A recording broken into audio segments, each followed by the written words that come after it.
करण वीतराग विज्ञान नमो ताहि जातै भय अरहंतादि महान करि मंगल करि हो महा ग्रंथ करण को काज जात मिल समाज सब पावै निज पद राज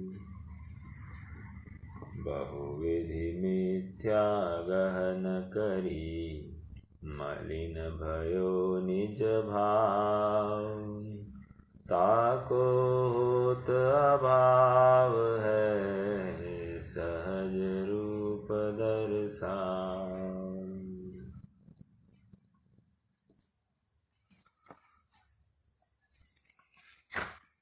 विविध मत समीक्षा यह पंडित टोडरमल जी द्वारा कृत यह पंचम अधिकार है, जहाँ पर अन्य अन्य मतों में क्या विचारधारा चलती है इसका संक्षिप्त में हमें ज्ञान होता है।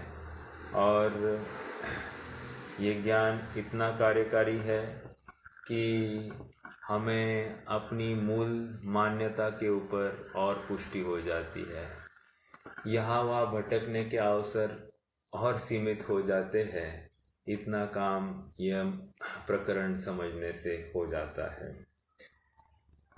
कितनी भ्रामक कल्पनाएं लेकर कोई तत्व खड़ा होता है या कोई मत खड़ा होता है, इसका भी ज्ञान हमको ये प्रकरण पढ़ने से समझने से हो जाता है।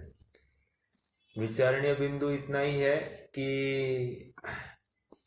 ये मान्यताएं जो खड़ी हुई है उसको प्रोपागेट करने वाला अत्यंत वाक चतुर होना चाहिए, क्योंकि जब तक आप में वाक चातुर्य नहीं है तब तक आप किसी को कन्विंस नहीं कर सकते। और इसमें गलत बात को कन्विंस करने के लिए डबल चातुर्य चाहिए। जैसे अपनी बात को बताने के लिए ज़्यादा चतुरता नहीं चाहिए क्योंकि वो प्रामाणिक है, लेकिन गलत बात को निरूपित करने के लिए और उसकी पुष्टि कराने के लिए उदाहरण आदि देकर सामने वाले का तर्क और युक्ति इस प्रकार पेश करे तो उसके लिए विशेष बुद्धि बल की ज़रूरत है। हाँ, ये बात उतनी ही जरूरी सही है कि जो उन बातों में आता है वो थोड़ा सा अविवेकी कहो या फिर परीक्षक बुद्धि वाला नहीं हो तो वो अपने आप वहाँ पर अटक जाता है। हमने अन्य मत कल्पित मोक्ष मार्ग की मीमांसा का प्रकरण कल देखा। आज हम मुस्लिम मत संबंधी विचार को देखेंगे। ये मुस्लिम मत विचार भी लगभग अद्वैत ब्रह्म जैसे ही चलेगा। एक पेज का है क्योंकि इनकी मान्यता और इनकी मान्यता में कोई फर्क नहीं है, मात्र वहाँ पर अद्वैत ब्रह्म था उसको हटा दीजिए और उसके बदले यहाँ पर अब पैगंबर को रख दीजिए, बस और कुछ नहीं है। बाकी सेम टू सेम वही बातें आएगी। चलिए पढ़ते हैं थोड़ा सा और समझने की कोशिश करेंगे। पृष्ठ क्रमांक 123 पर हूँ, अंतिम पैराग्राफ। देखिए प्रकरण को थोड़ा सा रिवाइज करना, अगर रिवाइज नहीं करेंगे तो पुढचा पाठ मागचा सपाट, मतलब आप शायद विषय को इतने अच्छे से पकड़ नहीं पाएंगे। चलिए, मुस्लिम मत संबंधी विचार। तथा इसी प्रकार मुसलमानों के मत में अन्यथा निरूपण करते। इसी प्रकार कहकर अब तक जो हम कह आए हैं, जो अद्वैत ब्रह्म वाले जो विचार करते हैं, सृष्टिकर्तावाद या फिर सर्वव्यापकपना आदि आदि जो कुछ है, या फिर उनकी भी जो कल्पनाएं चलती है लोगों में अंश अंशी पने की या दास स्वामी पने की, वैसी यहाँ पर भी आप समझिए। तथा इसी प्रकार मुसलमानों के मत में अन्यथा निरूपण करते हैं। जिस प्रकार वे ब्रह्म को सर्वव्यापी एक निरंजन सर्व का कर्ता हर्ता मानते हैं, उसी प्रकार यह खुदा को मानते हैं। खुदा, ठीक है, इनका खुदा, और यहाँ अद्वैत ब्रह्म। तथा जैसे वे अवतार हुए मानते हैं। कौन? अद्वैत ब्रह्म वाले। कौन से अवतार? माया से 3 गुण हो गए और 3 गुणों के माध्यम से ब्रह्मा विष्णु महेश की उत्पत्ति हो गई, तो वहाँ गुण से द्रव्य की उत्पत्ति ऐसा वे मानते हैं। और उनके निमित्त से सृष्टि का निर्माण करता, सृष्टि का रक्षण करता और सृष्टि का नाश करता, ऐसी कल्पना करते हैं। तो यहाँ पर क्या है? जैसे वे अवतार हुए मानते हैं, वैसे ही यह पैगंबर हुए मानते हैं। ठीक है, तो अवतार आप अगर चार्ट बना रहे हैं, आपके ज्ञान में बना रहे हैं, तो यहाँ पर सर्वव्यापक ब्रह्म और यहाँ पर खुदा। ओके, अब वो कैसा है सर्वव्यापक ब्रह्म? निरंजन, जगत का कर्ता हर्ता। ठीक है, सर्व का कर्ता हर्ता। नीचे आ गया, नीचे क्या कह रहे हैं? इनका अवतार है ब्रह्मा विष्णु महेश और इनका अवतार पैगंबर। ठीक है, जिस प्रकार वे पुण्य पाप का लेखा लेना यथा योग्य दंडाधिक देना ठहराते हैं, उसी प्रकार यह खुदा को ठहराते हैं। मतलब पुण्य पाप का लेखा जोखा वहां पर भी होता है यम के माध्यम से, यहाँ पर भी खुदा के ही माध्यम से यहाँ पर पुण्य पाप का लेखा जोखा होता है और उसका फल मिलता ही दिखा देता है। तथा जिस प्रकार वे गाय आदि को पूज्य कहते हैं। कौन? अद्वैत ब्रह्म क्या करते हैं? गौ माता, गौ माता। और आश्चर्य इन द सेंस, और मुस्लिम मत ये सुअर को पूज्य मानते हैं। आपको एक मेरे पास में कटिंग होगा शायद, जिसमें ये बोन चाइना आदि आदि सब बनती है, मतलब कप्स एंड सॉसर्स आदि आदि, या किन किन चीज़ों में सुअर के पदार्थ डाले जाते, तो उसमें कुछ खाने के भी पदार्थ थे। तो कहते कि ये चीज़ें मुस्लिम भाइयों को नहीं खाने चाहिए। क्यों? क्योंकि उसमें सुअर के अंश पाए जाते हैं। ये ई सीरीज आदि के नंबर जो होते हैं उसमें भी काफ़ी सुअर से उत्पन्न हुए ऐसे कोई अंश होते हैं जिसको खाने के पदार्थों में डाला जाता है, और उसे हम और आप, हम तो नहीं, मुझे बाकी का मालूम नहीं, मतलब लोग तो चाव से खाते हैं। तो क्या कह रहे हैं? यथा योग्य दंडाधिक देना ठहराते, उसी प्रकार यह खुदा को ठहराते हैं। तथा जिस प्रकार वे गाय आदि को पूज्य कहते, उसी प्रकार यह सुअर आदि को कहते हैं। मैं ये सुअर की बात इसलिए कही क्योंकि एक मुस्लिम भाई ने ऐसा एक संशोधन किया था और उसमें उसने बताया था कि इन सब चीज़ों में सुअर के मांस या सुअर का अंश डाला जाता है, तो इसलिए हे मुस्लिम भाइयों, आप इन वस्तुओं का वर्जन करो, इन सब का त्याग करो, क्योंकि उनके यहाँ पर सुअर यह पूज्य माना गया है। ठीक है भैया? हाँ जी, बोलिए ना। सुअर को निषिद्ध मानते वो लोग, ऐसा सुना था मैंने। पूज्य नहीं, निषिद्ध नहीं, पूज्य मानते हैं। मेरे पास एक कटिंग भी है, मैं आपको वो कटिंग चाहे तो होना चाहिए कि उसमें से सुअर के पदार्थ से ये सब वस्तुएं, जो वस्तुएं बनती है, अभी वो ढूंढना पड़ेगा। 10 साल पहले मेरे पास वो अवेलेबल था, अब देखना पड़ेगा। अगर होगा तो मैं शेयर करूंगा, लेकिन वे पूज्य मानते हैं। सुअर देखो, वे तो सुअर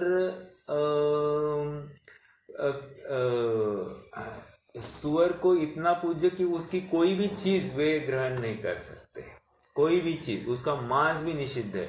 बाकी गाय बैल सब खाएंगे, बकरी खाएंगे, सब खाएंगे, लेकिन सुअर नहीं खाएंगे क्योंकि वो पूज्य है उनके लिए। ठीक है, हाँ जी,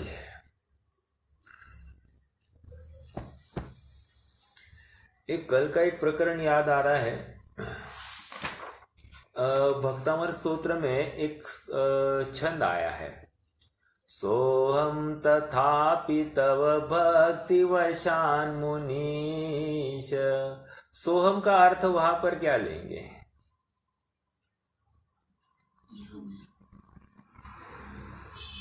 वही मैं हूं, ठीक है, वहां पर भी वही अर्थ लेना, वही मैं हूं, ऐसा होते हुए भी तुम्हारे भक्ति वशात हे मुनीश मैं तुम्हारी स्तुति करने के लिए पुरुषार्थी हो गया हूं। वहां पर फिर से वो वही मैं हूं, मतलब तुम्हारे जैसा ही मैं होने पर भी मैं ऐसी उद्दंडता करता हूं, ऐसे वो वहां पर अर्थ है। चलो कोई बात नहीं, आगे बढ़ते हैं।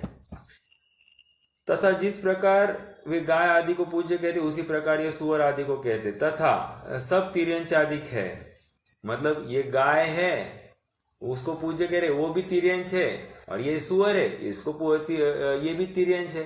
तो दोनों में ऐसे कुछ फर्क नहीं, तिर्यंच को पूज्य कह रहे हैं। तथा जिस प्रकार वे ईश्वर की भक्ति से मुक्ति कहते हैं उसी प्रकार यह खुदा की भक्ति से मुक्ति कहते हैं। आप चार्ट बना रहे होंगे तो आपको बराबर वो टैली होती रहेगी। आप चाहो तो नहीं बुक में बस ऐसे पॉइंट टू पॉइंट लिखिए तो आपको एकदम ये पूरा पैराग्राफ एट अ ग्लांस समझ में आ जाएगा। तथा जिस प्रकार वे कहीं दया का पोषण कहीं हिंसा का पोषण करते हैं उसी प्रकार यह भी महर करने का कहीं कत्ल करने का पोषण करते हैं। दया का पोषण देखो, ये अद्वैत ब्रह्म वाले भी क्या करते, दया का पोषण भी करते हैं और हिंसा का पोषण। दया का पोषण मतलब लोगों को दान आदि देना, जीवों की रक्षा करना, ये थोड़ा बहुत कहते हैं, ठीक है। लेकिन एट द सेम टाइम मतलब जैसे गाय की रक्षा करना, ये माता है आदि, तो ये तो दया की बात दिखाई देती है। लेकिन उसी समय में ये भी यज्ञ आदि के माध्यम से हिंसा का पोषण करते हैं। और आपको ज्ञात होगी ही कि पहले तो यज्ञों में बड़ी बड़ी बलियां चढ़ाई जाती, मतलब बड़े प्राणियों को ही डाला जाता था। मतलब आज वो यज्ञ में मात्र अग्नि में उसकी कल्पना या स्थापना करके सब हो जाती है बातें, लेकिन पहले तो प्रैक्टिकली वहाँ पर बड़े बड़े मूक जीवों को उस बलि में चढ़ाया जाता था, यज्ञ में चढ़ाया जाता था। तो आज भी हिंसा कम लगेगी या ज़्यादा लगेगी, भले ही आज ये सब चढ़ाते नहीं होंगे, लेकिन हिंसा उतनी लगती क्योंकि स्थापना सभी की होती है, ठीक है। आइए, कई हिंसा का पोषण करते उसी प्रकार यह भी महर करने का कहीं कत्ल करने का पोषण करते। महर मतलब दया पालना, ओके। महर करो मतलब मेरे ऊपर कृपा करो या फिर मेरे अपराध का त्याग करो, ऐसे इस प्रकार भी चलता है। कई विषय सेवन का पोषण करते हैं जिस प्रकार ये आगे। तथा जिस प्रकार वे कहीं तपस्चरण करने का कहीं विषय सेवन का पोषण करते हैं उसी प्रकार यह भी पोषण करते हैं, ठीक है। तथा जिस प्रकार वे कहीं मांस मदिरा शिकार आदि का निषेध करते हैं कहीं उत्तम पुरुषों द्वारा उनका अंगीकार करना बतलाते हैं उसी प्रकार यह भी निषेध व अंगीकार करना बतलाते हैं। मतलब कहीं मांस मदिरा शिकार का त्याग करना कहते और कहीं शिकार करना वो राजधर्म है, ऐसा भी कहा जाता है। तो ये दोनों की तरफ से इन बातों की स्वीकृति है। ऐसे अनेक प्रकार से समानता पाई जाती है, यद्यपि नामादिक और है तथापि प्रयोजनभूत अर्थ की एकता पाई जाती है। प्रयोजनभूत अर्थ मतलब इसमें से डिराइव क्या हो रहा है, डिराइव एक ही हो रहा है कि बस आपने एक सूत्रधार अलग किया है, पात्र मतलब जो भगवान का स्वरूप है उसको नाम आपने अलग दिया है, बाकी उसके अवतार का नाम अलग दिया है, बाकी तो वही की वही बातें हैं, कुछ भी डिफरेंस दिखाई नहीं दे रहा है। और इसलिए मैं आपको, एक मेरे बॉस थे, मतलब हमारी कंपनी का एमडी था, और उनको पता चला था कि मैं थोड़ा सा स्वाध्याय आदि करता हूँ, तो वो मेरे पास आकर उन्होंने कहा, मतलब मेरे प्रारंभिक दिन थे वैसे वे, उन्होंने आकर मुझे कहा था कि ये सभी मत एक जैसे है।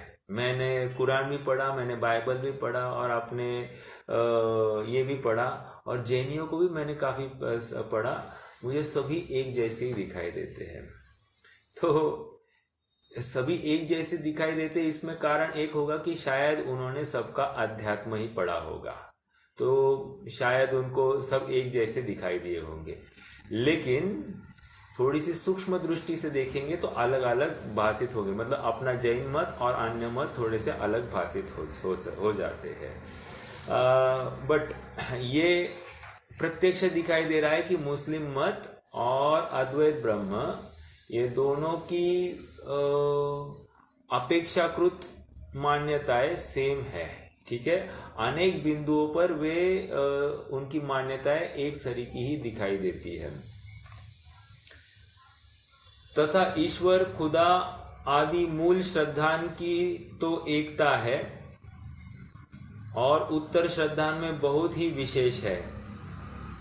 वहां उनसे भी यह विपरीत विषय कषाय के पोषक, हिंसादि पाप के पोषक, प्रत्यक्षादि प्रमाण से विरुद्ध निरूपण करते हैं।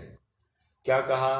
तथा ईश्वर, खुदा आदि मूल श्रद्धान की तो एकता है, मतलब तुम ईश्वर में एक रूप हो जाओ, ये कहते हैं तुम खुदा में एक रूप हो जाओ, ठीक है। और उत्तर श्रद्धा में बहुत ही विशेष है, थोड़े बहुत जैसे उन्होंने वहां पर माया मानी है और आदि आदि सब उसके विस्तार किया है, यहाँ पर इनके अलग अलग विशेष बताए जाएंगे।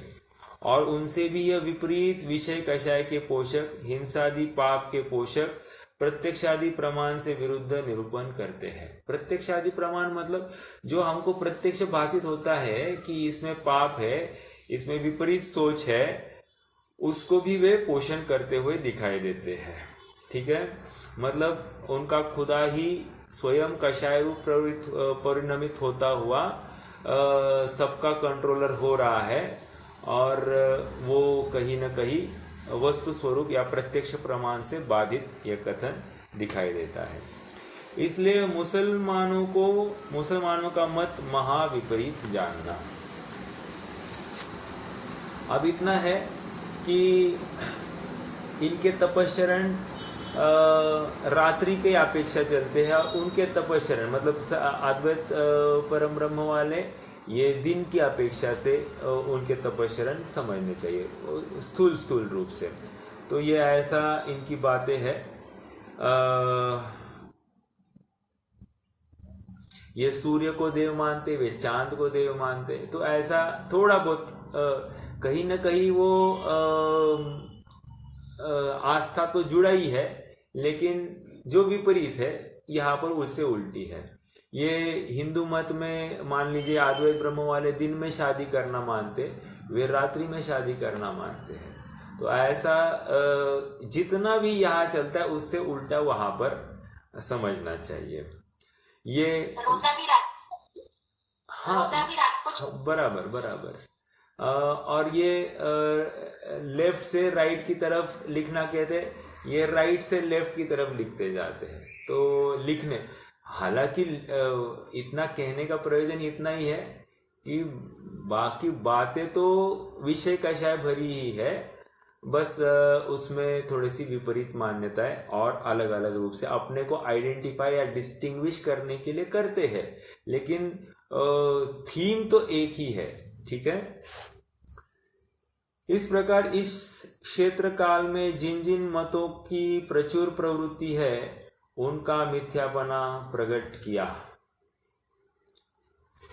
अब थोड़ा सा आगे, यहां कोई कहे कि यह मत मिथ्या है, तो बड़े राजाधिक व बड़े विद्वान इन मतों में कैसे प्रवर्तते हैं? बहुत बड़ा प्रश्न है। क्या बड़े बड़े विद्वान हमको इस मत में दिखाई देते हैं। अरे आप ये शंकराचार्य आदि देखो, या फिर जिनके लेक्चर्स होते हैं ना, इनके प्रभु जी कहते हैं उनको, उनकी वाक चातुर्य और उनका कॉन्फिडेंस, उनके उदाहरण अगर देखते हैं तो हमारे उदाहरण उनके सामने कुछ भी नहीं है। मतलब इतने अपने सरल उदाहरण उनके, मतलब अपने से ज्यादा लॉजिकल उदाहरण वे पेश करते हैं और अपनी बात को वे पुष्ट करते हैं। तो क्या है यहाँ पर प्रश्न कि यह मत मिथ्या है, ठीक है, तो बड़े राजाधिक व बड़े विद्वान इन मतों में कैसे प्रवर्तते हैं?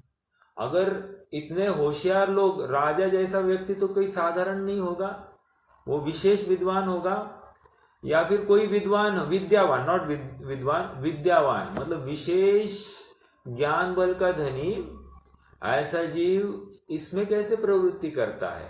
हमारी तो मति अल्प है, इसलिए हम करें तो ठीक है, कोई गलत बात नहीं, लेकिन जिसकी मति ज्यादा है वो कैसे इसमें प्रवृत्ति करता है?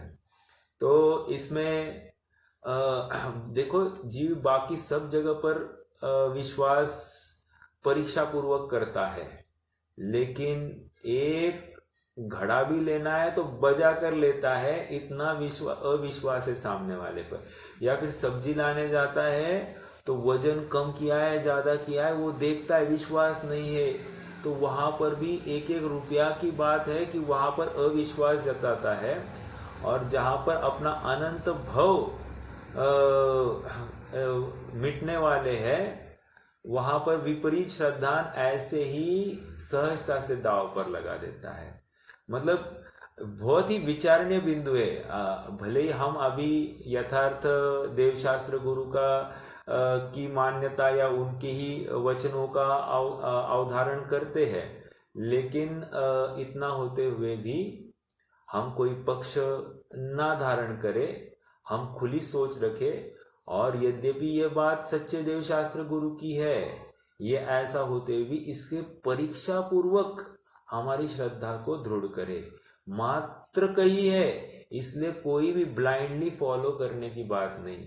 यहाँ पर यथार्थ परीक्षण, अनुमान और प्रमाण को पुष्ट करते हुए प्रत्यक्ष और प्रमाण से बाधित नहीं हो, ऐसा निर्णय जब होवे तभी इसका अंगीकार करें।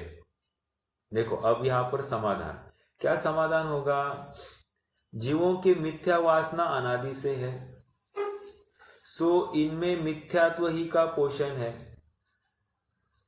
तथा जीवों को विषय कषाय रूप कार्यों की चाह वर्तती है, सो इनमें विषय कषाय रूप कार्य ही का पोषण है। मतलब इन सब क्रियाओं में क्या है? विषय पोषण हो रहा है। अब मान लीजिए मैं विशेष ज्ञान का धनी हूं, लेकिन क्या है कि मुझे थोड़ी विषय कषाय की रुचि है, तो मैं मेरे विषय कषाय का पोषण जहां पर हो उस बात का मैं अनुकरण करूंगा। क्योंकि क्या है, यदि मेरे विषय कषाय की प्रवृत्ति नहीं पुष्ट नहीं हुई तो इसको लेकर मुझे आकुलता होगी, मैं दुखी होऊंगा, और मैं दुखी होना नहीं चाहता हूं। एक तो इसलिए मैं ऐसे ही कार्य में प्रवृत्ति करूंगा जो मुझे मेरे विषयों को बाधक ना दिखाई दे। देखो, जीवों के मिथ्या वासना अनादि से है। कहाँ से जोड़ रहे हैं? अनादि का संस्कार एक, सो इनमें मिथ्यात्व ही का पोषण है, तथा जीवों का विषय कषाय रूप कार्यों का की चाह वर्तती है। वर्तमान मतलब एक अनादि का ये संज्ञा रूप कथन हुआ, और वर्तमान में इसकी पुरुषार्थहीनता भी ऐसी है। दो, अब आगे, सो इनमें विषय कषाय रूप कार्य ही का पोषण है, तथा राजादिकों का व विद्यावानों का ऐसे धर्म में विषय कषाय रूप प्रयोजन सिद्ध होता है। उनको अपना प्रयोजन सिद्ध होता दिखाई देता है। प्रयोजन मतलब जैसे उनका महंतपना होना है कहीं, तो महंतपना जहां मिले वहां पर जाएगा। समझ में आया? जैसे आज भी देखते हैं ना, कोई राजकीय पक्ष में अपनी वैल्यू कम हो गई तो क्या करता है वो लीडर, वो जहाँ पर अपनी वैल्यू बढ़ेगी वहां पर जाता है। समझ में आया? तो अपने विषय कषाय का पोषण करता है। वैसे ही यहाँ पर अपनी वैल्यू, अपनी मान, अपना महंतपना बना रहे, इसके लिए ऐसे विषय कषाय के कार्य में प्रवृत्ति करते हैं। ठीक है। तथा जीव तो लोक निंदापना को भी लांघकर, पाप भी जानकर जिन कार्यों को करना चाहे उन कार्यों को करते हैं। धर्म बतलाए तो ऐसे धर्म में कौन नहीं लगेगा, इसलिए इन धर्मों की विशेष प्रवृत्ति है। जैसे देखिए, तुम भगवान से मांगो, भगवान तुम्हें जो चाहे मन वांछित बात दे देंगे। अब यहाँ पर मन वांछित देंगे ऐसा सुनकर अपने विषय का पोषण हो रहा है ना, हो रहा है, तो चलो लगाओ इसको। तो देंगे देंगे, इस भगवान की आराधना करो, इस ग्रह को ये करो, शनिवार के दिन ये करो, सोमवार के दिन ये करो। अरे कहाँ तक बताएं? अभी हमारे बिल्कुल बगल में एक जैनी है और वो लड़का एकदम संपन्न है, ऐसे दुख कुछ दिखाई नहीं देता है, लेकिन सोमवार के दिन वो लोटा लेके जा रहा था। एक मंदिर है हमारे यहाँ पर, तो वहां पर लोटा लेके जा रहा था, वो पिंडी पर चढ़ाने के लिए। मतलब कितनी भ्रामक कल्पना है। विषय कषाय के पोषण के अर्थ, अर्थात ये जो भोग है ये चले न जाए या इससे और कुछ अनुकूल हो, इसलिए कुछ भी करता है। समझ में आया? तो विषय कषाय का ही पोषण किया या उसी के पोषण के लिए ऐसी प्रवृत्ति विशेष पाई जाएगी। इसमें क्या आश्चर्य है? देखो, दूसरा उदाहरण देता हूं। जैसे मान लीजिए कि मेरे जीवन में कोई प्रतिकूलता आ जाए, और प्रतिकूलता आ जाए और कोई मुझे कहे कि भाई तुम इस माता जी के पास जाओ, तो माता जी के पास जाने से तुम्हारा काम हो जाएगा, या ये झाड़ू फूका कर दो तो इससे काम हो जाएगा। ऐसे कोई सलाह दे और मैं बहुत त्रस्त हूँ, तो और गत्यंतर अभावात, मतलब कोई चारा ही नहीं दिखाई दे रहा है, तो मुझे लगता है कि अरे और कुछ नहीं तो चलो ये ट्राई करके देख लें, और यदि कदाचित हो जाए तो ऐसी श्रद्धा बैठ जाती है कि मैं फिर उसे छोड़ता ही नहीं हूँ। देखो, मेरे चाचा जी है, तो उनको किसी महाराज ने उनको कह दिया था कि भाई तुम भक्तामर क्या करो।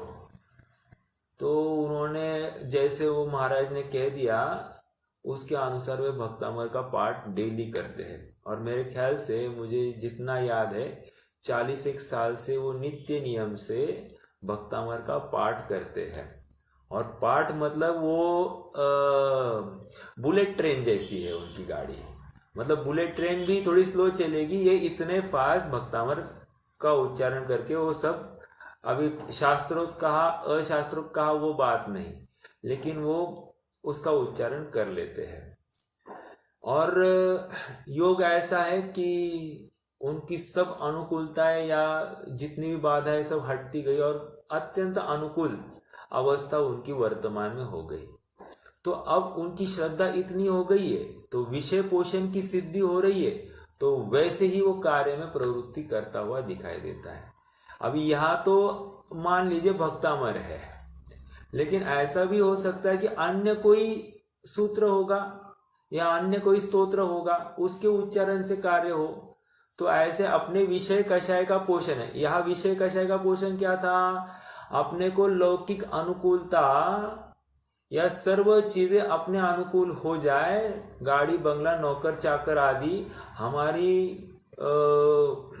वचन की सिद्धि हो जाए, अर्थात वचनों में इतना बल कि मैं जो कहूँ वो सामने वाला झेल ले, अपने को समाज में बहुत एक अच्छा वेटेज हो, 2-4 लोग हमको बड़ा माने, ये सब कल्पनाएं इसकी पुष्ट हो रही। तो ये बिल्कुल भले ही ज्ञान विचारी है, लेकिन ऐसे ही ये विषय कषाय में प्रवृत्ति करते हुए दिखाई देंगे।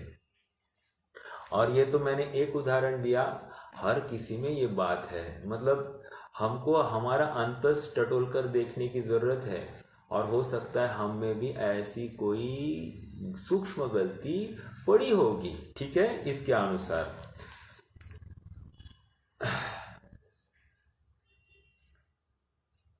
तथा कदाचित तू कहेगा इन धर्मों में विरागता, दया इत्यादि भी तो कहते हैं।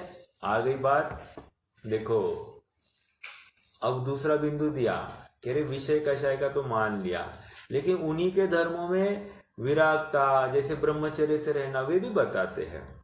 एक जगह पर कहते हैं कि ब्रह्मचर्य से रहो, और एक जगह पर कहेंगे अपुत्रस्य गतिर्नास्ति, मतलब पुत्रहीन को तो गति नहीं है। तो ऐसे दो दो बातें रखते हैं, एक विषय कषाय की भी रखते हैं और एक थोड़ी सी वैराग्य परक भी रखते हैं। तो कौन सी बात समझे, समझ में आया?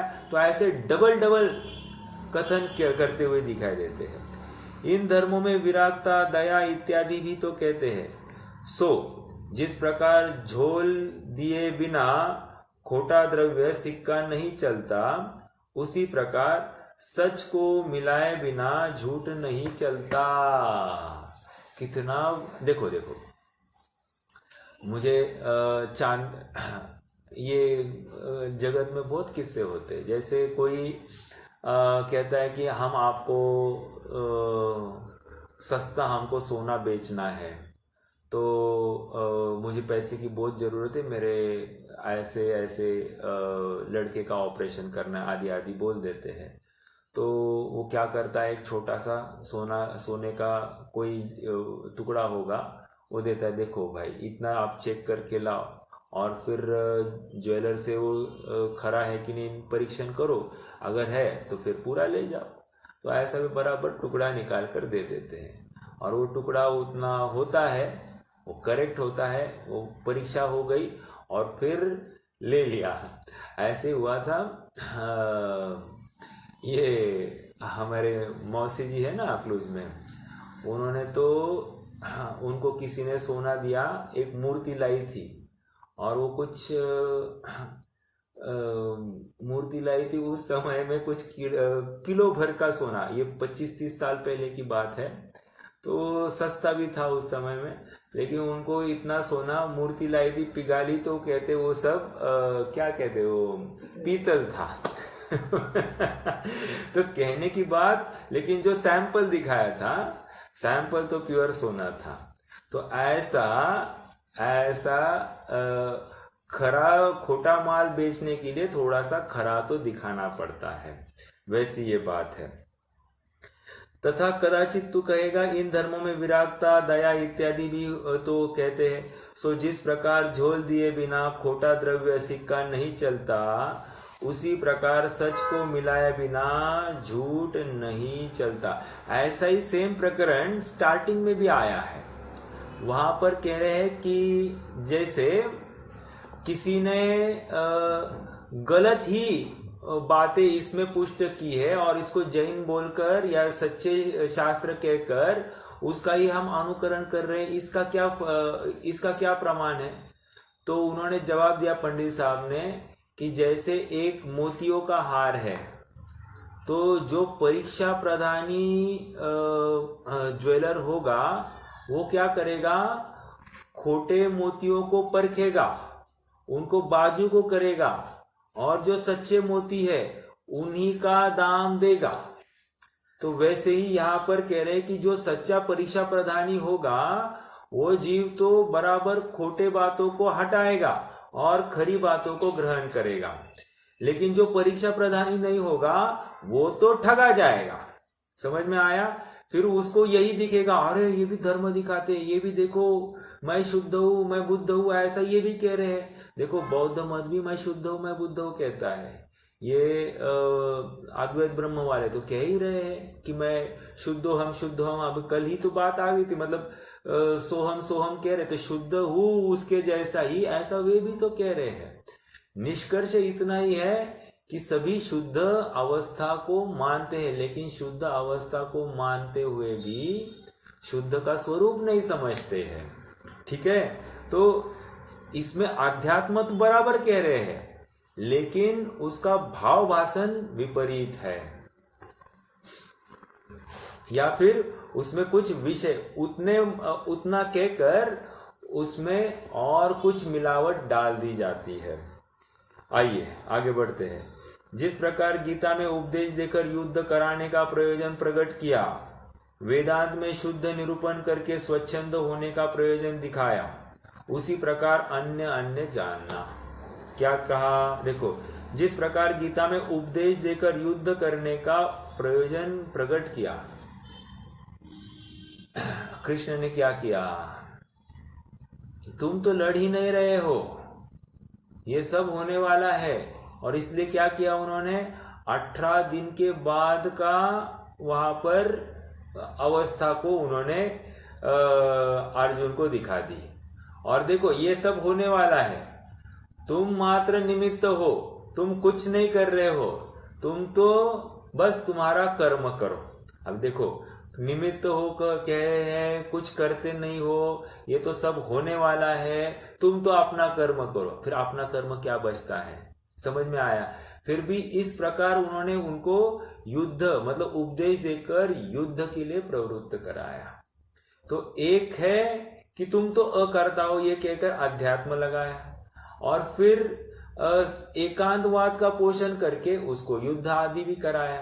ठीक है, क्योंकि तुम्हें उसको लेकर कोई पाप नहीं है, ऐसा भी वे वहां पर कहते हैं। समझ में आया?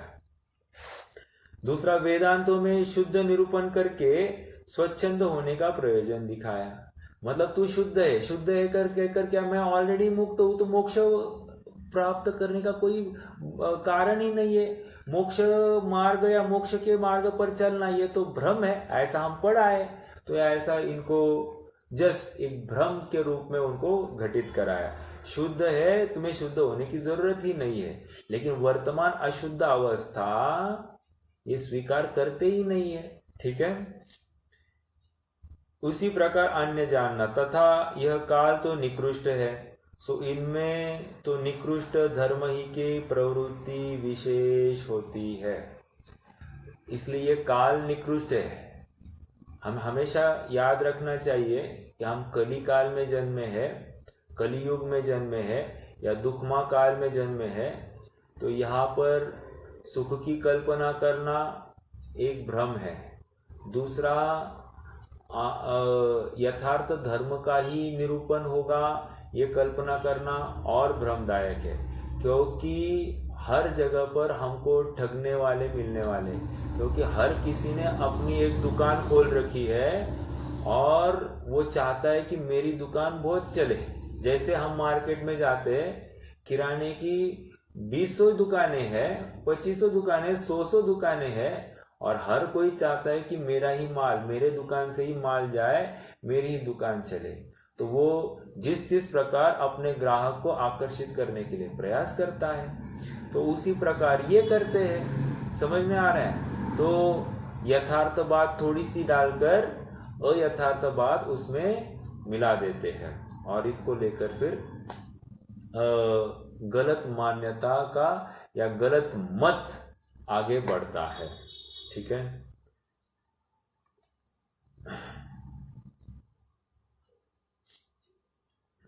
देखो ना, मतलब अब मान लीजिए श्वेतंबर मत भी है, वे भी क्या मानते? 5 महाव्रत धारण किए, और वो भी माने, अपन भी मानते कि 5 महाव्रत धारण किए, लेकिन उनके 5 महाव्रत का स्वरूप थोड़ा सा अहिंसा परक ही कहते। सब बातें हैं, लेकिन परिग्रह डाल दिया कि नहीं डाल दिया, और परिग्रह डालकर क्या कह रहे हैं? इससे तो आत्मा की साधना विशेष करते हैं, ऐसा वे वहां पर ये कर रहे। और मूल मुक्ति कहाँ से है? आत्मा की साधना से। तो बाह्य को लेकर कोई राग द्वेष नहीं है, अपने परिणाम तो तटस्थ है, माध्यस्थ भाव है, ऐसा सिद्ध करके वे वहां पर भी मुक्ति करा रहे हैं। समझ में आया? या फिर और क्या है, जैसे कोई विषय कषय का पोषण करना है तो स्त्री की मुक्ति कराई, एक तीर्थंकर को मुक्ति कराओ, तो इसका मतलब इसके पीछे फिर स्त्री मुक्ति हो सकती है, ऐसे सिद्धि कराई। तो ये ऐसी बातों को उसमें डाल देते हैं और अपने विषय कषाय का पोषण करते हैं। ठीक है, देखो इस काल में मुसलमान बहुत प्रधान हो गए, हिंदू घट गए, हिंदुओं में और तो बढ़ गए, जैनी घट गए, सो यह काल का दोष है। इस प्रकार इस क्षेत्र में इस काल में मिथ्या धर्म की प्रवृत्ति बहुत पाई जाती है। और देखिए ना, अपना तो पंचम काल दुखमा काल तो है ही है, उसमें भी ये हुंडाव सर्पिणी काल है। हुंडाव सर्पिणी काल की ये विशेषता है कि यहाँ पर जैन मत में भी बहुत विपरीतता पाई जाती है। नहीं तो अन्य अवसर्पिणी काल होता तो उसमें पंचम काल के अंत तक एक ही दिगंबर धर्म चलता, ठीक है। लेकिन अपना ये जो पंचम काल है, यहाँ पर दिगंबर धर्म में भी अनेक धाराएं हैं, और उसके अलावा एक महावीर को मानने वाले ऐसे अनेक श्वेतांबर आदि आदि सब है वहां पर। कहने की बात इतनी है कि एक जैन मत में ही कितने सारे मतांतर खड़े हो गए हैं, ठीक है। और सबकी दुकानें चल रही है, सब एकदम अच्छे खासे चल रहे हैं सबकी दुकानें, ठीक है। तो ये विचारणीय बिंदु है कि ये पंचम काल और हुंडाव सर्पिणी काल, इसलिए ये सब बातें विशेषता और जोर से चलती है। एक चंद्रगुप्त को 16 स्वप्न आए हैं, उसमें एक स्वप्न में ऐसा आया कि नहीं, ये चंद्रगुप्त नहीं, भरत जी के 16 स्वप्न है। उसमें एक स्वप्न में ऐसे आया कि उनको 23 सिंह दिखे, तो 24 सिंह क्यों नहीं दिखे? तो कह रहे 24 सिंह मतलब इसका फल ये था कि 24वें तीर्थंकर के काल में एक तो विपरीत मान्यता वाले बहुत लोग होंगे, एक और उनके बाद में भी बहुत विपरीतता होगी, उनके अनुसार, उनके कहे अनुसार विशेष धर्म नहीं चलेगा। यह ऐसे उस स्वप्न का फल था, ठीक है। तो ये मुस्लिम मत की भी मान्यता का खंडन यहाँ पर हो गया। अब थोड़े से विषय को आगे बढ़ाना है। अब थोड़ा सा चुस्त विषय चलने वाला है। चुस्त इसलिए कह रहा हूं क्योंकि अब तक की जो बातें थी बहुत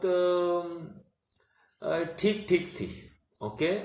ये तुम्हारी ये गलती, तुम्हारी ये गलती, जैसे अभी मैं श्रेयांश को बताऊं, बेटा तुम यहाँ पर गलती कर रहे हो, पापा कुछ नहीं, मैं बराबर कर रहा हूँ, बराबर। तो इसमें क्या होता है कि शायद सामने वाला अपनी बात को वो गलत है ये स्वीकार ही नहीं करे। क्यों? क्योंकि उसका कोई खास आधार नहीं है। लेकिन अब जो चर्चा चलने वाली है, ये पूरी तत्वपरक चर्चा चलने वाली है। मतलब विद्वानों में जो आदान प्रदान या मतांतरों में जो न्याय की भाषा से बात चलती है, वो बात यहाँ पर चलने वाली है। और इसलिए इसका हेडिंग जो है, अन्य मत निरूपित तत्व विचार। मतलब अन्य मत ने तत्व के बारे में उनकी क्या विचारधारा है, ये यहाँ पर बता रहे हैं। जब ये अपनी विचारधारा रख रहे हैं तो एट द सेम टाइम हमारे ज्ञान में भी ये मालूम होना चाहिए कि हम भी तत्व विचार रखते हैं और हम तत्वार्थ श्रद्धानम सम्यक दर्शनम, ये हम भी कहते हैं, और यही तत्वों की श्रद्धा से मुक्ति होती है, ये हम भी मानते हैं। और ये भी तत्वों का विचार कर रहे हैं, मतलब ये भी तत्वों का श्रद्धान ये भी मानते हैं। लेकिन इनके तत्व किस प्रकार भ्रामक है, यथार्थ नहीं है, इसका खंडन भी यहाँ पर होने वाला है। प्रकरण बहुत ही रोचक भी है और उतना गंभीर और समझने के लिए थोड़ा सा कष्टप्राय भी, अर्थात मुश्किल भी हो सकता है। थोड़ा उपयोग देना, कोई शंका होगी तो फिर से पूछना, या रिपीट कराना है तो मैं रिपीट भी कराऊंगा, लेकिन समझना है सबको, ठीक है। मैं प्रयास तो पूरा करूंगा और आप भी पूरा प्रयास करना समझने का। अब पंडित पने के बल से कल्पित युक्तियां, पेज नंबर 125, पहली लाइन से मैं पढ़ रहा हूं। अब पंडित पने के बल से कल्पित युक्तियों द्वारा नाना मत स्थापित हुए हैं, उनमें जो तत्वाधिक माने जाते हैं उनका निरूपण करते हैं। एक महत्वपूर्ण अब यह शब्द डाल दिया। अब मतलब एक मंगलपने का सूचक है, या फिर एक ट्रेंड रिवर्सल का सूचक है। ट्रेंड रिवर्सल मतलब यहाँ पर इतना समझना कि अब तक जो चल रहा था, लेकिन अब कुछ नवीन बात हम रखने वाले हैं जिसको समझकर तुम्हारा कल्याण होगा। तो अब दूसरा क्या कह रहे हैं? पंडित पने के बल से कल्पित युक्तियों द्वारा। पंडित पने के बल से मतलब कोई होगा, उनको ऐसी विशेष रिद्धियां भी होगी, कोई ऐसी विशेष वाक्पटुता होगी कि जिसको लेकर वो जो बोले फटाफट सामने वाला स्वीकार करता हुआ दिखाई दे, और कोई मत चलाया है। ठीक है, युक्तियों द्वारा नाना मत स्थापित हुए हैं। नाना, एक मत दो मत नहीं, नाना मत हो गए हैं। उनमें जो तत्वाधिक माने जाते हैं उनका निरूपण करते हैं। तो उनके क्या क्या, एक एक मत को मेजर कौन से मत है उनको यहाँ पर खड़ा किया जा रहा है, और उनके माध्यम से उनकी तत्व की मान्यता को बताया जा रहा है। तो सबसे पहले कोर्ट में हाजिर किया जा रहा है सांख्य मत को। सांख्य मत क्यों कहते हैं ये थोड़ा सा मैं आपको समझाता हूं। सांख्य मत इसलिए कहते हैं क्योंकि जितने भी दर्शन है, जितने भी मत है, उन सभी मतों में सबसे ज्यादा तत्वों की संख्या इस सांख्य मत ने मानी है। कितनी है वो संख्या? तो कहते हैं 25 तत्व होते हैं। कितने? 25 तत्व होते हैं, ऐसा ये सांख्य मत मानते हैं। ये सांख्य मत के भी मैं थोड़ी सी आउट ऑफ बुक चर्चा कर रहा हूं, यहां पर नहीं है, आपको थोड़ी सी एक्स्ट्रा अवान्तर बात बता रहा हूं। ये सांख्य मत के भी एक भेद जो है वो योग सांख्य मत है। योग सांख्य मत क्या है? वो ईश्वर सहित पने को स्वीकार करता है। और ये मात्र जो सांख्य मत है ना, वो निरेश्वर मानता है, मतलब वो ईश्वर को मानता ही नहीं है। ऐसी थोड़ी सी डिफरेंस दोनों में है, क्योंकि वो योग सांख्य वाली जो मान्यता है, उन्होंने देखा कि अरे इसमें ईश्वरपना जरूरी है, अगर ईश्वर नहीं है तो बाकी फिर कर्तापना वहां पर घटित होगा, तो इसलिए उन्होंने ईश्वरपना वहां पर स्वीकार किया है। तो ये एक विशेष अंतर, एक योग सांख्य और नॉर्मल सांख्य, निरेश्वर सांख्य, मतलब ये जो अभी प्रकरण चलेगा, निरेश्वर मतलब ईश्वर नहीं है कोई, ऐसी इस सांख्य की मान्यता है। क्या जी कौन से कंपनी में पाया होता है सांख्य मत, यानी मैक्सिमम, और अभी भी चल रहा है? देखो अभी ऐसा हुआ है कि जो सांख्य मत में जन्मा है उसको भी मालूम नहीं मैं सांख्य हूं, और सभी अब मिश्रित कॉम्बो पैक है वहां पर। इतना है, देखो मैं इतना तो कह सकता हूं कि कुछ लोग शैव मत मानते। शैव मत मतलब शिव के भक्त है। कोई वैष्णव मत मानते हैं, कोई मतलब बौद्ध मत है, मतलब कोई ने एक पर्टिकुलर भगवान को उन्होंने खड़ा किया है, उसके फॉलोअर्स, राइट। तो सांख्य मत जो है, यहाँ पर कोई भगवान नहीं है, एक मत ही वहां पर रखा है। और विशेष इतना समझना कि सांख्य का ही कुछ भेद इस शिव मत या सदाशिव मत या नैयायिक, इन्होंने लेकर उन्होंने अपने मान्यताओं का पोषण किया है। मतलब ये थोड़े थोड़े से हटते गए हैं। ये एक बेस है सांख्य वाला, और उसमें से उन्होंने कुछ बिंदु को उठाए और अपना नवीन मत रख दिया। तो आज के डेट में तो ऐसा कोई सांख्य मत हमारे सामने ज्यादा प्रचलित रूप नहीं है। और ये भी आया है कि किसी काल में सांख्य मत बहुत जोर शोर में था, लेकिन आज सांख्य मत नहीं के बराबर है, अर्थात बिल्कुल दिखाई नहीं देता है। तो ये बात है क्योंकि अन्य अन्य विचारधाराएं ज्यादा प्रचलित हो गई, तो कोई एक विचारधारा कम हो जाती है। और दूसरी बात यह है कि जिसका प्रोपागेशन इजी रहता है वो इस काल में ज्यादा चलती है, और जिसका प्रोपागेशन इजी नहीं है, अर्थात जिसका फॉलो करना या जिसको समझना इजी नहीं है, वो थोड़ी सी कम प्रचलन में आती हुई दिखाई देती है। तो ये सांख्य मत भी आप यूं समझिए कि क्या कहा, चारवाक मत चल रहा है अभी, खाओ पियो मजा करो, अभी चारवाक मत चल रहा है। हाँ हाँ, अभी चारवाक मत चल रहा है, लेकिन चारवाक को फॉलो करने वाला एक भी, मतलब चारवाक नाम का प्रोपेगेटर आज के डेट में कोई नहीं है, ऐसा कोई हेड कि वो उसके फॉलोअर्स के रूप में ऐसा कोई नहीं है, लेकिन सब में वैसी बुद्धि पाई जाती है। तो समझने की बात इतनी है कि ऐसा भी हो सकता है कि हम में चारवाक मान्यता भी है, ऐसा भी हो सकता है हम में सांख्य मान्यता है, ऐसा भी हो सकता है हम में अद्वैत ब्रह्म वाली जो मान्यता है वो भी हो सकती है। तो ऐसे या शिव मत वाली मान्यता हो सकती है, या वैशेषिक मत वाली मान्यता हो सकता है, बट ऐसा अपन आइडेंटिफाई नहीं कर पा रहे हैं कि ये पर्टिकुलर सांख्य मत है। हाँ, इतना मैं समझता हूँ, ये नॉर्थ साइड में जो है जैसे कश्मीरी लोग जो है, कश्मीरी पंडित जो है, ये शैव मत वाले हैं। ये इन्होंने पूरी शिव फिलॉसफी को अंगीकार किया है, मतलब शिव पार्वती आदि आदि जो फिलॉसफी है उसको उन्होंने अंगीकार किया है। और थोड़ा सा नीचे आए तो आप देखोगे कि ये परमहंस वाले जो है, ये हिमाचल हरियाणा साइड में नीचे नीचे आए, या यूपी साइड में थोड़ा सा बैठ, तो वहाँ पर वे थोड़ा सा अद्वैत ब्रह्म वाली फिलॉसफी को ज़्यादा अंगीकार करते हैं। तो ऐसे अलग अलग हमको मान्यताएं या विचारधाराएं दिखाई देती है।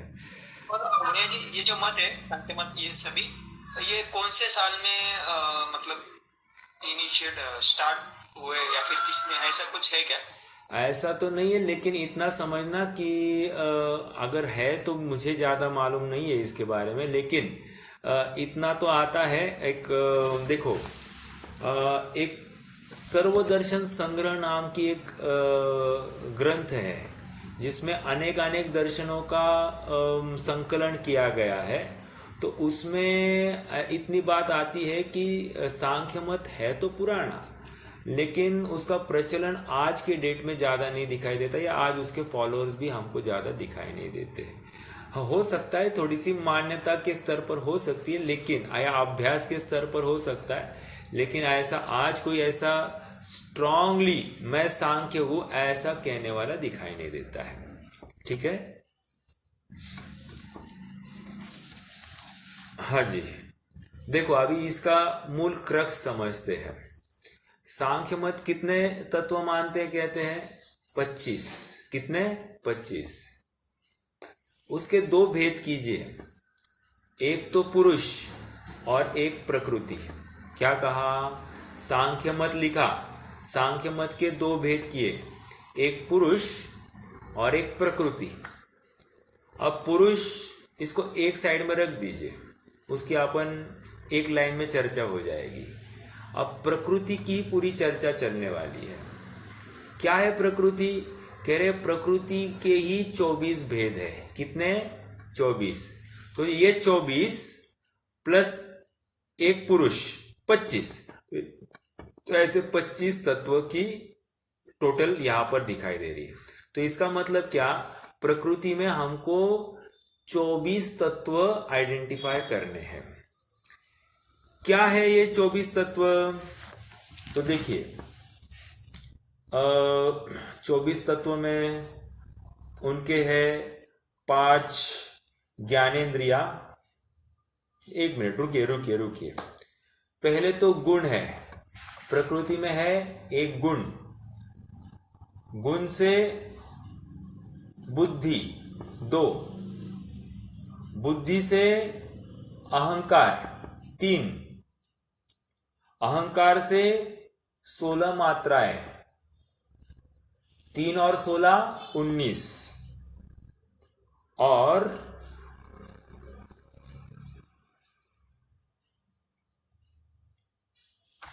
एक ज्यादा मिनट, है भाई। हाँ 19 और ये 5 फिर से बताता हूं। देखिए, गुण 1, गुण से बने बुद्धि 2, बुद्धि से बनी अहंकार 3, मतलब 3 मतलब तीसरा पॉइंट बोल रहा हूं 3, और अहंकार से बने 16 मात्राएं, तो 3 और 16 19,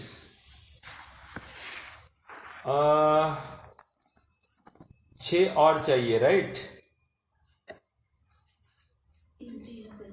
हाँ है, मैं जस्ट अभी इस प्रकरण में आएगा, मैंने इतना नोट नहीं किया, लेकिन ये 16 की पहले चर्चा करते हैं, मतलब ये गुण की पहले चर्चा करते हैं। तो गुण क्या है, तो कह रहे थोड़ा सा चार्ट 6 के लिए आप खाली रख दीजिए, मैं उसको भी बता दूंगा।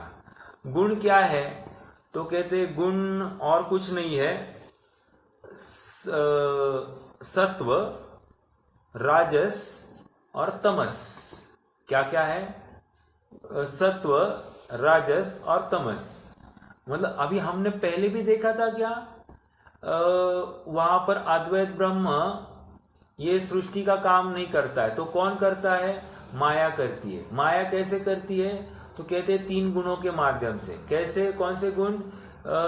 रज, तम और सत्व। रज मतलब था क्रोध, तम था मान, और सत्व था मंद कषाय। बराबर है? याद आ रहा है आपको? अब यहां पर क्या कह रहे हैं? सत्व मतलब है प्रसन्नता,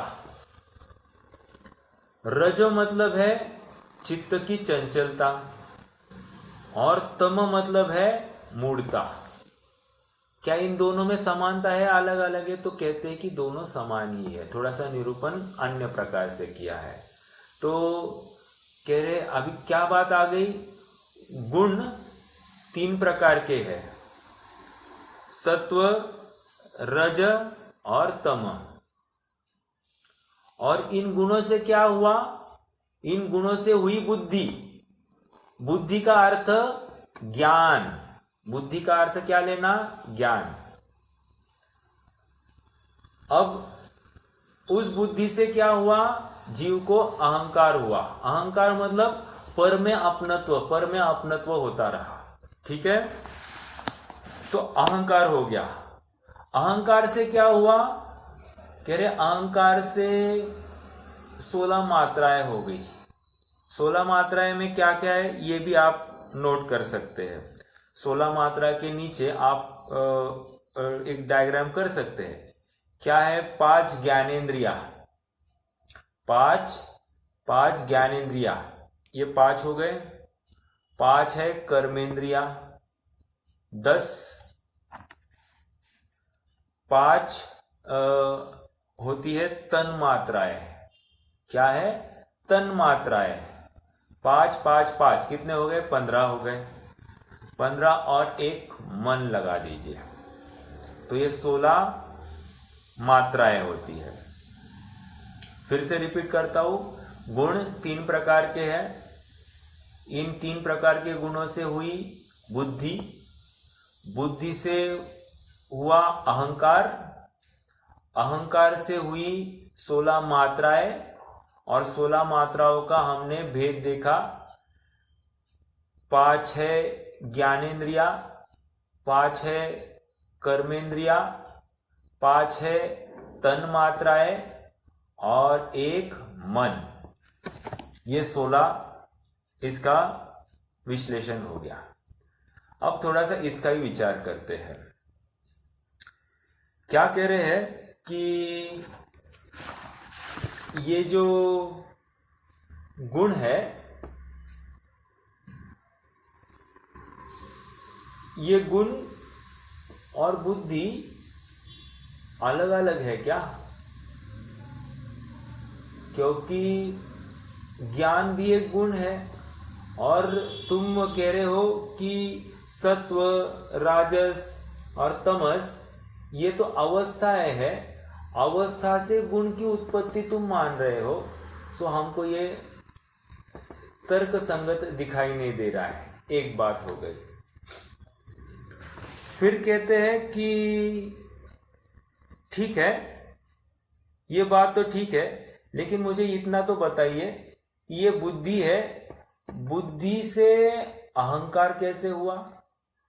अर्थात अहंकार मतलब काम क्रोध आदि, ये कैसे हुआ? क्योंकि यदि वो बुद्धि स्वभाव का अंश है तो उससे काम क्रोध कैसे होंगे? ये प्रश्न चिन्ह है। फिर उसके बाद में कह रहे हैं कि ओके, ये बुद्धि है, अहंकार है, लेकिन उसमें आप जो ये मात्राएं मानते हो, मात्राएं भी हमको ठीक नहीं दिखाई देती। क्या ठीक नहीं दिखाई देता? कह रहे हैं कि ये 5 ज्ञानेंद्रिया है। तो 5 ज्ञानेंद्रिया है मतलब क्या? भावेंद्रिया। अपने यहाँ पर अपन उसको क्या कहेंगे? भावेंद्रिया। तो भावेंद्रिया इज नथिंग बट क्षयोपशम, और क्षयोपशम इज नथिंग बट बुद्धि। तो बुद्धि एक गुण बताया, एक तत्व किया, और ये भावेंद्रिया 5 भावेंद्रिया अलग से तत्व बताए। तो दोनों एक ही है ना, एक अर्थवाची और एक ही चीज है। जैसे बुद्धि मतलब क्षयोपशम और भावेंद्रिया इज नथिंग बट क्षयोपशम। तो भावेंद्रिया और मन ये जीव के क्षयोपशम का परिचायक है, और उसी को तो हम बुद्धि कहते हैं। तो दोनों एक ही तो बात है। तुमने ऐसे 6 तत्व 7 तत्व अलग से क्यों दिखाए? एक दिखाना, तुमने 7 दिखाए, तो हमको ये बराबर दिखाई नहीं दे रहा। ओके, ये एक बात हो गई। फिर वो कहते हैं कि कर्मेंद्रिया क्या है? तो कर्मेंद्रिया कहते हैं कि जो रसना है, घ्राण है, ये 5 जो इंद्रिया है, इनको एक मिनट, कर्मेंद्रिया क्या है?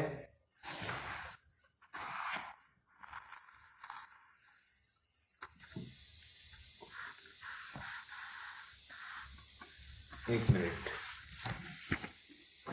हाँ, कर्मेंद्रिया मतलब चरण, हस्त, वचन, गुदा, लिंग, ये 5 अंगों को वे कर्मेंद्रिया कहते हैं। कौन से हैं? चरण मतलब पैर, जिससे चाल के लिए क्या जरूरी है? चरण। हस्त, कुछ करने के लिए हाथ जरूरी है। वचन, बोलने के लिए वचन जरूरी है।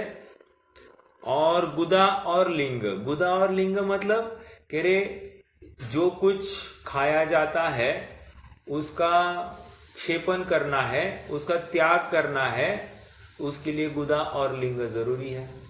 तो कह रहे ये 5 कर्मेंद्रिया है। ठीक है, ये किस में माने हैं? 16 मात्राएं मानी है। 16 मात्राएं किस में से बनी है? कह रहे हैं अहंकार से बनी है। और अहंकार किस में से बने हैं? तो कहते बुद्धि से। और बुद्धि किससे बनी है? तो कहते गुणों से। तो कहीं ना कहीं लॉजिक बैठ नहीं रहा है। मतलब ये कर्मेंद्रिया जो द्रव्य है या जड़ है, ये बुद्धि से बनते। बुद्धि क्या है? चेतन है। चेतन से कोई जड़ वस्तु कैसे बन सकती है? तो ये तर्क संगत हमको दिखाई नहीं देती है। ठीक है, 5 कर्मेंद्रिया की बात हो गई। दूसरी 5 तन मात्राएं। 5 तन मात्राएं क्या है? तो कहते हैं कि स्पर्श, रस, गंध, वर्ण नहीं है, रूप। फिर से कहता हूं, स्पर्श, रस, गंध, रूप और शब्द, ये 5 होती है तन मात्राएं। और क्या मानते हैं वे? स्पर्श से वायु बनती है, रस से जल बनता है, गंध से हवा बनती है, वर्ण से अग्नि बनता है और शब्द से आकाश बनता है। ये हम कल फिर से रिपीट करने वाले हैं। मैं जानता हूँ ये बहुत हेवी है, लेकिन रिपीट भी करेंगे, पढ़ेंगे भी, लेकिन समझना ज़रूरी है। थोड़ा सा उपयोग दीजिए तो बात समझ में अच्छे से आएगी। तो बात यह है कि ये इनसे बनते हैं ऐसा वे मानते हैं। ये अपने आप में कहते हैं मिथ्यात्व है, और ये अज्ञान मिथ्यात्व है कि ऐसा ही है। ऐसा जो कहता है ये तो अज्ञान, 5 प्रकार की मिथ्यात्व है, तो उसमें अज्ञान मिथ्यात्व आया। विपरीत को ही मतलब गलत बात को ही सही मानता है, यह अज्ञान मिथ्यात्व। जैसे यहाँ पर स्पर्श से वायु बना, ऐसा कहते हैं। स्पर्श से ही मतलब वायु में मात्र स्पर्श होता है, ऐसा भी कहते हैं। या जल में मात्र रस ही होता है, ठीक है। हमको जल प्रत्यक्ष दिखाई देता है, उसमें वर्ण भी तो है, लेकिन वो कहते हैं कि उसमें मात्र रस होता है। अग्नि में मात्र गंध वर्ण रूप ही होता है, कहते हैं। और शब्द से आकाश बनता है। तो ये जितनी भी बातें हैं, कह रहे हैं कि ये हमको प्रत्यक्ष मिथ्या, अज्ञान मिथ्यात्व से युक्त मानी दिखाई देती है, तो ये भी हमको यथार्थ भाषित नहीं होती है। तो ये 16 मात्राएं की चर्चा भी हमने एक देख ली है। इसको पढ़ना तो बाकी है अपना, इसको हम क्रमशः कल पढ़ेंगे।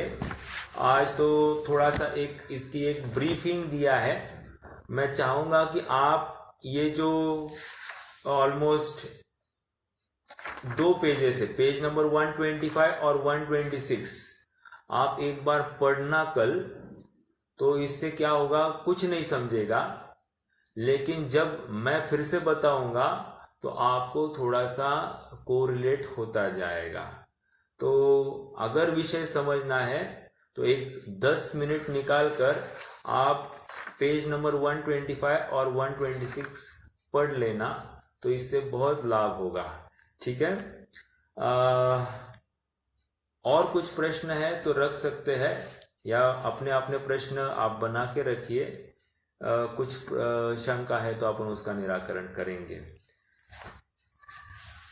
भैया, हाँ बोलिए। हाँ, थोड़ा अलग प्रश्न है। हाँ, ये अपने यहाँ जो अभी मास वगैरह चलते हैं, कार्तिक, फाल्गुन, आषाढ़ वगैरह जो है, तो ये सभी क्षेत्र में सेम होते हैं या उधर कहीं अलग होते हैं?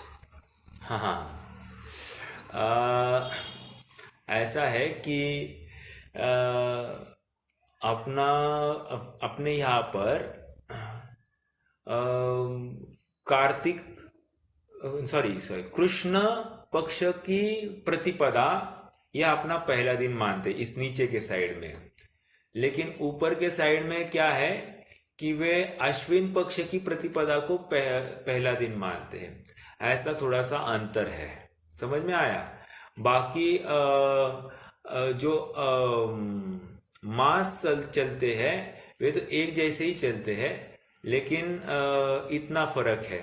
ये प्रश्न क्यों आया आपको वैसे? नहीं, मैं अपने यहाँ नहीं, विदय क्षेत्र, ऐरावत क्षेत्र, इसका भी नहीं, वो तो सेम ही चलेगा, क्योंकि ये तो सूर्य के गमन के हिसाब से चलता है। लेकिन एक उत्तर प्रतिपत्ति है और एक दक्षिण प्रतिपत्ति है। ऐसी यहाँ पर है कि उत्तर वाले थोड़ा सा पहला दिन अलग मानते हैं और हम पहला दिन अलग मानते हैं, मतलब नीचे दक्षिण प्रतिपत्ति वाले। इतना अंतर है, लेकिन तिथि तो एक ही रहेगी, ठीक है, उसमें कोई विरोध नहीं। ये अष्टानिक में ऐसा आता है ना कि देवलोग अष्टानिक में जाते हैं। हाँ, तो कहीं जगह तो चतुर्थ काल ही रहता है विदय क्षेत्र वगैरह में, तो उससे वो शंका हुई कि क्या अलग अलग होता है? हाँ नहीं, देखो विदय क्षेत्र में तो उनको जाना नहीं, देवों को तो जाना है नंदीश्वर द्वीप में। तो देव तो जब चाहे तब जा सकते। नंदीश्वर जी 8वां है, तो सबके लिए एक ही है, उसमें कोई विरोध नहीं। क्योंकि हमारे जो 2 सूर्य है, मान लीजिए हमारा जम्बू द्वीप है, राइट, तो हमारे जम्बू द्वीप में 2 सूर्य 2 चंद्रमा है। तो जो प्रकाश जिस सूर्य का विदेह क्षेत्र में पड़ रहा है, उसी सूर्य से हमारे ऊपर भी प्रकाश आ रहा है। तो ऐसा तो कोई अंतर नहीं। और ये जितना भी ऋतु आदि हो रहे हैं, ये सूर्य की तो गमन क्यों लेकर है। तो जो उनके अपने यहाँ पर है, वही सूर्य उनके यहाँ पर, तो उनके यहाँ पर भी लॉजिकली वही ऋतु चलना चाहिए, अन्य कोई भी नहीं चलना चाहिए। ठीक है, ठीक है भैया। ओके, चलिए रुकते हैं। हाँ, भाभी जी ने भी पूछा था, वो गौतम स्वामी को केवल ज्ञान मतलब निर्वाण कौन से दिन पर हुआ। तो ऐसे दिन का तो कहीं उल्लेख नहीं मिल रहा है, लेकिन 12 वर्ष के बाद में वे निर्वाण को प्राप्त हुए, इतना तो आता है। फिर भी मैं देखूंगा सहजता में कुछ मिल जाए कहीं और जगह से। मैंने प्रयास तो किया ढूंढने का, लेकिन मिला तो नहीं है मुझे। अगर कुछ और विशेष मालूम पड़ता है तो मैं बताऊंगा। ठीक है जी भैया। ओके, चलिए रुकते हैं, जिनवाणी स्तुति करेंगे। निज निधि निज में बता